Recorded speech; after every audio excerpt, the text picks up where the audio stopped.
Hello,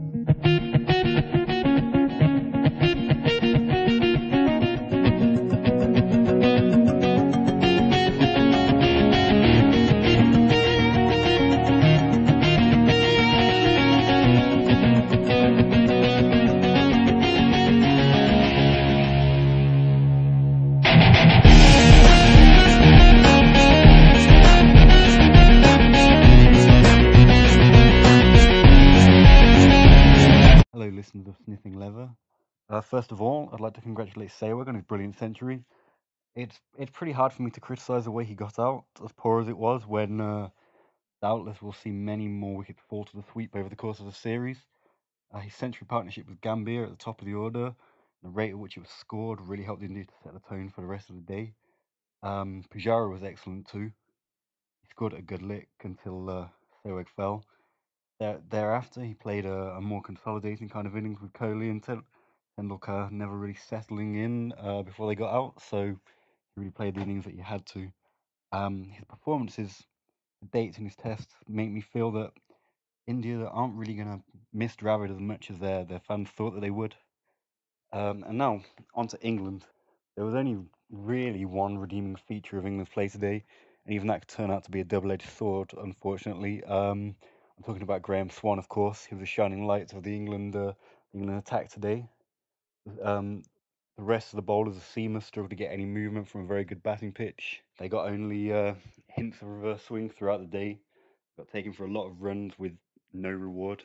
Unfortunately, Bresnan performed exactly as I feared he would, with getting taken for 56 runs in 10 overs. Patel was okay, but he didn't bowl brilliantly, going about 4 and over. Swan took 4 good wickets, bowled very economically, had a couple of chances dropped, maybe even 3 or 4 from an appalling performance in the field for England. They let catches go, they let a couple of boundaries go. Peterson threw one at himself, which was a bit silly. Overall, very much India's day, despite Swan's fight back, and I'm pretty concerned about what Ashwin and Ojha will be able to do once the ball is turning a bit more tomorrow, once the pitch is taking more turn, considering that Swan got a lot of turns today. Well, what can I say? India batted first, and they are on top. Virender Sehwag, take a bow, my son. Take a bow. What can I say? He bossed it. Absolutely bossed it. Gautam Gambhir did his job. 100-run stand with Sehwag. Well done. Fair play to him. Pujara. That offside play is marvellous. My God. Looks like this kid's got the number 3 position on lock. Good news for India, I guess. As for the little master, the less said about his dismissal, the better. Ugly shot. Considering what Virat Kohli's done for India over the last couple of years, I think we can give him the benefit of the doubt today. He's worked hard. He deserves a day off. Don't worry about it. He'll come back with a bang. That's fine. So, what's going to happen on day 2, my friends? Cricket. Test cricket is going to happen. Pujara's not out. Yuvraj is not out. Pujara completed his 100. Well deserved. Fantastic knock from him so far. India will keep going. I reckon, given the turn on offer, they're going to get all out. Swan's going to take a handful more wickets tomorrow. I can feel it in my bones. 450 or so. 450 is the target for India, I think. Still got Ashwin and Dhoni to come. Why not 500? If they bat well, 500 is not for the taking. So I'm calling between 450 and 500. Job done for India. Morning all, Jack here. To say that things didn't get off to a great start for England is rather an understatement. Any team that plays 3 frontline seamers and fails to make inroads with the new ball is going to be fighting an uphill battle the rest of the innings, if not the match. That being said, I think England made the right decision with their squad. The balance is there with 3 seamers and Swan, and Patel adds some strong batting and a good change of bowling. He didn't have the best of days, but managed to restrict the scoring with an economy rate of 2.5, which is a reasonable achievement.